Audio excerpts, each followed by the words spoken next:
बुलेटिनमध्ये आपले स्वागत। छावा संघटनेचे पदाधिकारी विजयकुमार घाटगे यांना झालेल्या मारहाण प्रकरणातील मुख्य आरोपी सूरज चव्हाण रात्री पोलिसांना शरण आला। दरम्यान सूरज चव्हाणचा पोलिसांसमोर शरण आल्याचा सीसीटीव्ही समोर आलाय। रात्री सूरज चव्हाण पोलिसांना शरण गेला आणि पहाटे त्याला जामीन देखील मंजूर झाला। सूरज चव्हाणसह 10 जणांना पोलिसांनी ताब्यात घेतलं होतं। या सर्वांचा जामीन मंजूर झालाय। या घटनेने पुन्हा एकदा मोठा गदारोळ होण्याची शक्यता आहे।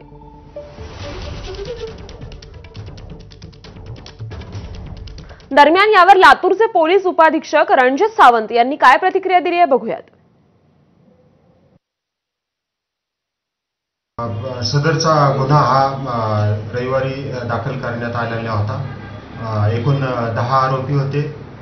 त्यामध्ये आज अखेरपर्यंत यातील मुख्य आरोपी सूरज चव्हाण आणि इतर 9 आरोपींच्यावर कायदेशीर कारवाई करण्यात आलेली आहे। तसेच एक आरोपी विषयी तपास चालू आहे। तसेच सदर आरोपी विरुद्ध यापुढेही BNSS 126 प्रमाणे कारवाई करणार आहोत। कल्याण रिसेप्शनिस्ट मारहाण प्रकरणात मोठा ट्विस्ट आलाय। रिसेप्शनिस्टनेच आधी आरोपी झाच्या वहिनीला कानाखाली